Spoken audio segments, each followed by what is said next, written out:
Welcome to Pagan Coffee Talk. Here are your hosts, Oswin and Lord Knight. Today's topic is, drumroll please, can magic really affect reality? In other words, is it just a perception on the part of the caster, or does it really physically change what's going on in the world around us? Okay, because we talk about it changing the odds and kind of like it is not actually changing anything, but it's like moving the molecules around to get, Right. that snail to move 2 inches to the left for some reason. Right. That's the way we normally think about this. Mm-hmm. But here's my question. What about these magical items we hear about? Okay. The Cauldron of the Dagda, the Leofel. Mm-hmm. All right, the Sword of Nawada. Am I doing that right? Is it Nawada? And the Spear of Lu. Yeah. Yeah. Try to remember if I'm not getting them backwards. But then you got stuff like Excalibur, the Holy Grail. Right. So it makes me wonder, do these things become magical because of their usage in ritual? Is magic changing these items on a molecular level somehow? Okay. Hey, are you with me when I'm asking? So you think it's more of the ritual use or the belief in these items? Okay. For everybody else, you're going to hate me for a second. Think about the one item that we repeatedly use during initiation. Mm-hmm. For as much energy as this particular item is, right? Mm-hmm. Exposed to high levels of spirit energy, could there be something that's changing it on a molecular level on the inside, slowly over time? I suppose it's possible, yeah. Do you know what item I'm talking about, right? Yes. Yes. Okay. I mean, but do you see what I'm saying? That somehow over time that could enough spirit energy in there to actually convert this thing into something else, or somehow, I don't know how to explain that, to where in the world it has an actual magical ability to it. I mean, I would say yes, the possibility's there. I don't know if that's what it's actually doing, but I mean, you're exposing certain items. Let's say we've exposed certain items over and over again to these rituals, these beliefs, this energy over and over again. Right. Could this be what actually makes your Excaliburs? These weapons, not just weapons, but all these other holy items that we've heard about over the millenniums from multiple religions. Because they're not the only one, because in Christianity, what is it? If you touch the finger of one of the saints, it's supposed to heal you or something? Something like that, yeah. I mean, Catholicism has a lot of relics that are believed to hold special abilities. And, that... And one is the finger of a saint. I don't remember which saint, but... I don't either. I've heard of it, but I know it's housed in one of the churches in the UK, but I don't know. I can't remember which saint. But let's just think about the most powerful relic that we've ever heard of in history, and that's like the Ark of the Covenant alone. Right. All right. Again, my question is: could we, over time? And I'm not talking about I'm not talking about just my lifetime. Mm-hmm. You with me? I'm talking about we're talking like decades, generations, yes. Generations and generations upon generations. Well, I guess there's the question. Do these relics actually become holy or powerful because we believe them to be? Or are they actually, is magic changing the properties of these things? Well, that's kind of where I was going with the whole thing is it just our perception? I mean, right. I don't know. That's why I'm kind of bringing this up, because for some people, I believe that it turns to be more of a perception. Yeah. You've used these items over and over again, and for those who don't really believe in magic, but they believe in the usage of the items, they're still essentially doing the same thing. Well, I mean, to a certain extent, we could look at it this way. Well, let's just take the whole magic concept out. That's energy directed at intent, unlike spiritual energy, where it's just directed to deity or each other, stuff like that. Mm-hmm. So it's a little bit more free float there. So are these items actually healing people? Are they actually doing this? Or again, like you said, or is it our perception? Or are we dealing with more placebo effect? Oh God, what is that? The revival tent people? Yes. Who gets the old guy so riled up and all this and so full of adrenaline and stuff they can get up and walk around, but the very next day they're back in their wheelchair twice as much in pain. Mm-hmm. Is this what's happening versus an actual miracle or magic? I mean, it's a good question. And is there a way to prove it in either direction? Well, the only way I can see to prove it, and it really sounds messed up, is to analyze something as much as you could, then go, okay, here, we'll see you in 5 or 6 generations. Right. And we'll test it again. Is anybody willing to do that, though? I mean, if somebody's willing to do that, by all means do so and then publish the results, because this is really interesting. I know a lot of people will hear this and go, well, we have the whole entire thought that we create reality as we move through the world. Right. So therefore it can change. Well, only bad thing about that is there's too many people here. Not everybody's reality become true unless you're thinking of multiple dimensions, parallel, blah, blah, blah. Right. Right. That's why I'm asking, does it really affect our reality? Well, because again, the idea here is either the energy is actually coming from the item itself, or it's coming from the people who believe in the item. Well, I'm not just talking items. I'm talking spell casting. Well, have you ever been into them places? Have you ever been to one of these older churches? Oh yeah, that have been around. I mean, that's 200-300 years old, blah, blah, blah. And you can feel that energy that's in there that, you know what I mean? Yeah. So there's something going on there. But again, we're asking, is it the building or is it the people in the building? Yeah. I mean as far as something like that goes, is it more of the perception because it has been around for so long? You know what I mean? You just walk into it and you're in awe, Well, again, it depends on your mindset, I guess, but because I also have to ask the question, if it is the way we perceive it and it's not really going on, are we fooling ourselves just because people talk about it? Is it the hype, the expectation? Right. And is it something that we just really want to believe in? Right. I mean, therefore we're making it true for us. Right. See, there's a lot of questions here because I can't see, because again, we're still looking at this about the same way we're looking at what we refer to those echoes that we've heard about from in the schools. Oh yeah. Schools and movie theaters where you can still hear, we're nothing malevolent or anything, but you hear kids, laughing and giggling and running up and down the halls and stuff like that. Is this the same process? And even then, where's this energy being stored? Is it actually infusing in the building itself? Is it infusing into the atoms and the electrons if this is what's happening?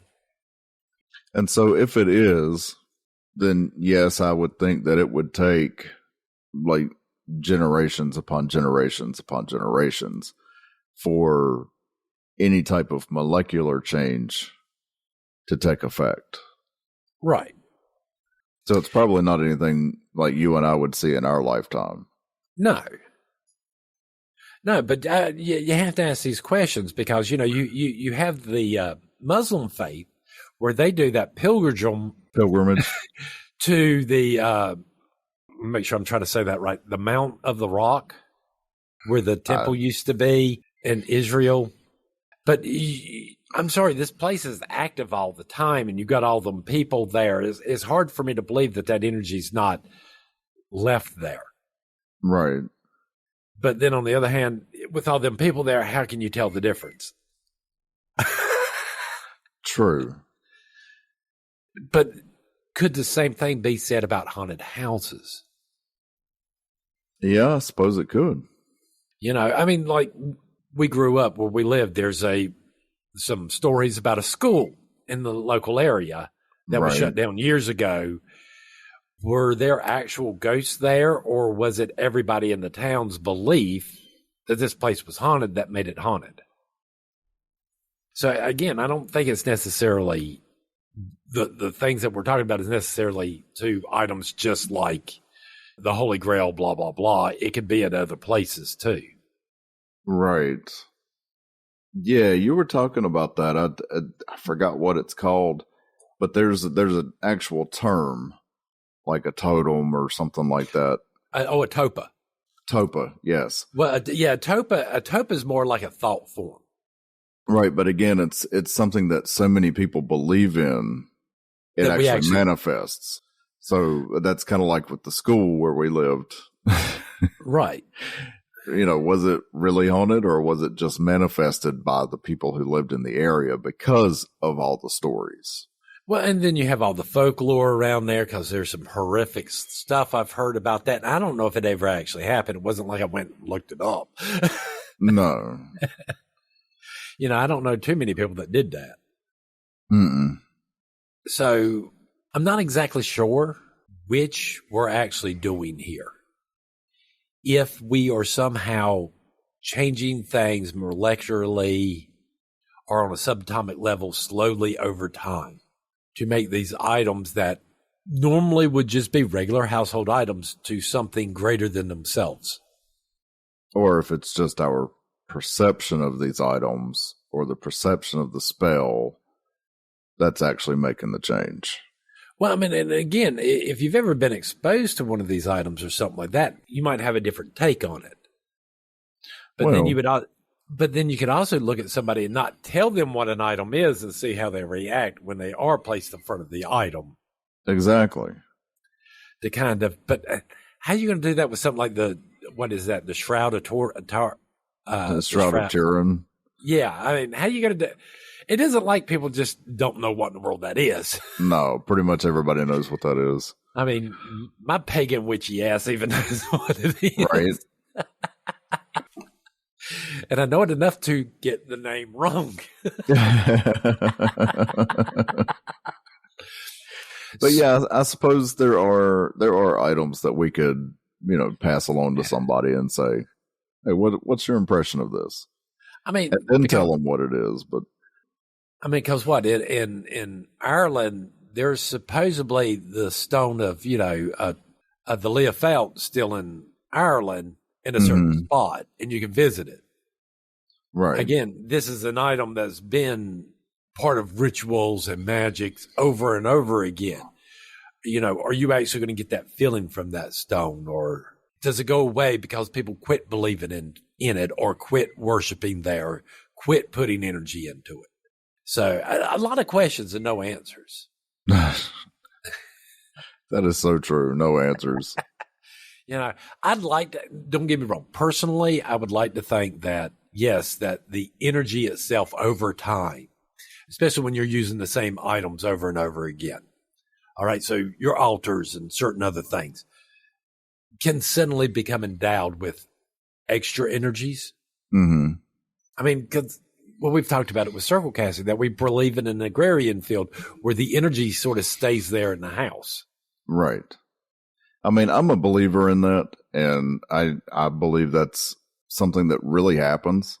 I'm also, in my opinion, and I know it's probably not going to be a popular one, but in my opinion, if you're dealing with magic, you're using something, whether it be incense or candles or flame or water or whatever, to do your magic spell, but that's to change your perception of what's happening. Or to alter your own consciousness. Right. I don't believe it's more like a confidence boost. Yeah. And that's, again, that's my opinion. It's not going to be a popular one, but I just, I don't think that magic actually changes your reality. Well, the reality of people around you. It'll change your reality because it changes the way you perceive things. Well, I'd like to think that magic can affect the world in small ways. Well, yeah, I'm not saying it doesn't, but again, I'm like you. There's no spell that's suddenly going to make the universe work backwards. No, there's limitations on magic. When you think about it a certain way, it makes better sense. But right. These items themselves, they seem to sometimes defy normal logic on how in the world they're supposedly working. They do, yes. Well, then you also got to ask yourself where are they? Where what? Where is that sword? Oh, yeah. We know where the Leofeld is, but where's the sword and the spear? Now, we know what happened to the cauldron. It got destroyed. But I've never heard about the spear or the sword. You know what I mean? Right. Just like the Ark of the Covenant. Right. Where are these items? If they are real, where are they? Are they that powerful that somebody with enough knowledge went, nope, we got to hide this from everybody? But as many people have searched for things, especially like the Ark of the Covenant, and I mean, surely somebody's found something somewhere along the line. I don't know. I'd like to know where they're at. But I do have to agree. Where are these items? Well, I mean, and it's not like, Ireland's going to allow anybody to dig up the Leofeld and take it into a lab to kind of discuss, Oh, no. And even then, after how long it's been there and how long it's been used, yes, it might have only changed a slight bit inside. Right. Did you see what I'm saying? I don't think, again, this process takes a long time. And then I still have to ask the question is, what happens if you quit putting energy in there, if people quit using that? Does it dissipate? Does it dissipate? Does it stew in its own juices, so to speak? Does it still continue to grow because of the amount that's already been put into it? Does it keep on pulling more and more energy to it, like a magnet? Right. Or does it just release it all? So many questions, so few answers. Right. The topic is teaching adults. Okay. Not sure where you want to go with this, but that's the topic. Well, another responsibility of a second degree, or the second, or should I say, I don't want to say a responsibility, but all second degrees can teach. So, okay. Again, education and teaching, just like in therapy and for counseling and stuff like that, I think is needed. That's that mid-grade. Gotcha. Yeah. Now, not the full octane, but it's mid-grade. It's mid-grade. Now, let's state this. Teaching kids is one thing. Teaching adults is completely different. All right? Okay. The reason being is with kids, you're starting with nothing. All right? Well, yeah. To a certain extent, you're not really, you teach them to read. You teach them to talk. You teach them. So there's less of this you have to do. When you're teaching adults, one of the things you have to do is start learning how to unteach people. Now that's an interesting concept. All right. Because sometimes we get certain thoughts or certain concepts in our head, and while they seem like they work for us and all this, we don't always look at the negative side of these things that we believe in. You with me on that? Yeah. I mean, there's a positive and negative to everything. Right. I mean, there's a negative side to the stuff that we believe in. I mean, you just have to examine everything. Yes. There is a fear of going too far into the spiritual, that this can cause psychosis and other mental problems if stayed there for too long. Right. All right. So again, but we have to learn how to unteach, or we have to learn how to teach people how to unteach themselves. Right. First of all, when you're teaching adults, we have to first of all start getting to places where communications understand. So one of the first things we start to do is go over definition of certain words. Right. Normally when we're talking that way, we can sit there going, okay, this is what A is going to mean. This is what B is going to mean. And this is what C is going to be. Because if we don't, we're going to get really confused when we start talking about these things. Right. Because I might have a definition that you might consider it different. Just look at all the gender stuff going on right now. Everybody's arguing over. All right. Again, this same thing. Then without humiliating or anything like that, starting to get down to the point to where in the world you can get these people to start defending what they believe or trying to explain. Because it's one thing to sit there and go, hey, you know what? I believe this. I believe in reincarnation, whatever. It's a different thing when you're sitting there going, okay, but why? And getting that person to tell you. All right. Because again, a lot of times where if there is a problem, or where you might think there might be a flaw in their logic, having them say it out loud helps to sometimes illustrate that problem. Well, now, could this be considered by some to be a form of manipulation? No. Or brainwashing, because we are getting people to question things that they didn't think to question. Well, I think if you're questioning anything, it's better than nothing. So we're not really trying to change people's minds. We're trying to get them to change their own minds. Right. If that's the way it's going to happen, we're just trying to get them to question their beliefs, question this and question that, to make sure they know what they're standing for. Right. Being in management and you're talking to an employee who's done something wrong, 9 times out of 10, you already know what in the world they did. Right.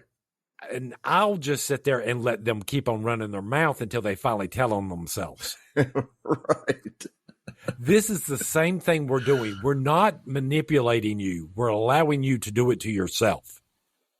What we're doing is we're not telling you, hey, there's a hole 50 feet in front of you. You know, you need to step off to one side or the other to avoid it. We'll let you fall straight into the hole. Why? Right. Because you learn better that way. Once you've fell in that hole a couple of times, you'll go, oh, here's where in the world I keep on going wrong on this. Right. This is the way you have to teach adults. All right. Kids, you can tell this and they'll listen to you and accept what in the world you're doing, even if the logic's not there. Yeah, because they've not learned the logic. Well, they haven't learned not to necessarily believe or trust everything people tell them. Right. So it's 100% true. It's 100% true. I'm sorry. What was that Barnum Bailey always said? There's a sucker born every minute. Right. And you can fool some of the people some of the time, but you can't fool all the people all the time. Right. This is what we're talking about. This is what you got to keep in mind when you're talking to adults or trying to teach adults. Right. Okay. You're not going to change their minds. We have to give them tools to change themselves. If you talk to any therapist or anything, they're going to tell you the same thing. They don't make the breakthroughs. They don't do this stuff. Their client does. And teaching's the same way with adults. You with me? Mm-hmm. So this is what you need to be more focused on. You have to be focused more on the rebuttals, the arguments for your side versus the other side. We're not talking about doing some humiliation or some type of ritual like this. We're talking about literally having a debate, having a conversation with someone. Yeah, I can see that. You know, it's really hard to sit there and get that one girl or that one guy to really get all excited about quantum physics because, well, it's part of craft and part of what in the world we do and how we see the world. That's not an easy task to do, except for unless you keep on sitting there showing them over and over again, hey, this is where in the world we believe this because of quantum physics, and this is what it tells us. Right. This is how it relates to the real world. Right. Yeah. Those help out the most. And again, and this is really hard because I know a lot of people will want to be more aggressive. All right. I'm not saying, when you're sitting there and you've been going around in circles with a student for, 10 minutes that you're not getting aggravated yourself. Right. You're like, wait a minute, you're trapped in a logic loop and I can't get you out of it because you won't listen to exactly what in the world we're saying. Right. Sometimes it helps to have somebody else come in and try to explain it. It doesn't always work because people do get trapped in that logic loop. Right. Because I've known for me to sit there and tell somebody the same thing in like 5 or 6 different ways in like 5 minutes, and me keep on making up analogies over and over again until I strike across one that helps them. Right. Maybe not the whole class, but them. Well, keeping in mind, hey, when you're doing a class that's one-on-one, this ain't that big of a deal. But when you're dealing with a class with more than one person, this starts to eat into the other person's time too. Exactly. Yeah. So sometimes you got to be careful. And sometimes you might even have to look at these people going, you might have to wait until after class for us to go back and revisit this. Right. And it might even be good for you to even maybe give yourself a couple of days to rethink about and all this, then bring the person back over. Right. Because we all know that thing. As soon as the conversation's over, as soon as the meeting's over and you walk away, we all do the same thing. I should have asked. I forgot to ask. Or, you know what? I just thought about, Again, these are the questions that you need to write down in a notebook somewhere. Right. And, and that doesn't only go for the students. That goes for the teachers as well, because a lot of times the teacher will just, they'll have that issue like we were just talking about. And then as soon as the students leave, it's like, oh, you know what? I could have said this. Or I could have said it this way. Or I could have used this as an example. Exactly. So it happens the same way. So be sure to write all your stuff down as it comes to your head. I mean, if you don't, it's going to be gone. Take notes. Take notes on your students. That way, and especially if you find out hobbies about people. All right. Things that they're interested in. And if you can somehow use an analogy to describe certain things that they're interested in, it makes it easier for them to grasp a hold of some of these concepts. Absolutely. Now, don't get me wrong. Not all hobbies fit perfectly inside certain analogies and stuff that. Yeah, sometimes you do have to make it stretch, but yeah, sometimes you're reaching really hard for that. That's just not there. But again, what you're doing is it's not that you're trying to make up stuff. You're trying to get something that this person's interested in to kind of pull them out of that. Right. You have to make it relatable. Exactly. It's fine and dandy for me to sit here and say all this, but if I'm sitting here and I'm teaching someone who's a chef, I'm going to use food and stuff like that as analogies because they understand that. Or you're going to try to, at least. I'm going to try to.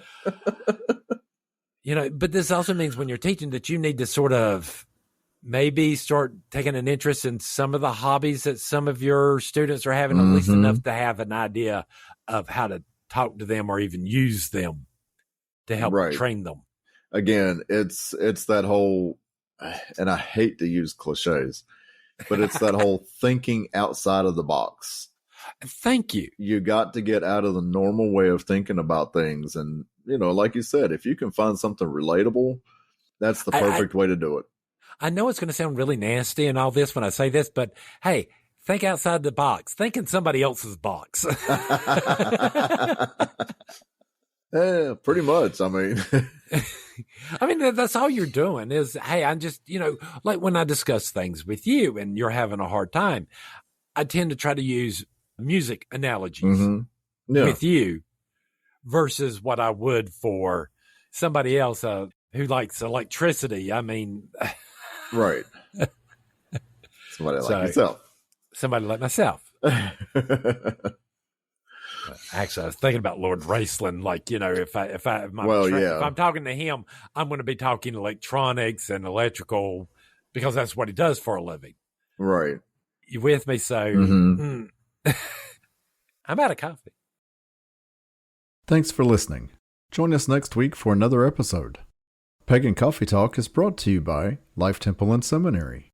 Please visit us at lifetempleseminary.org for more information, as well as links to our social media: Facebook, Discord, Twitter, YouTube, and Reddit. We travel down this trodden path, a maze of stone and mire.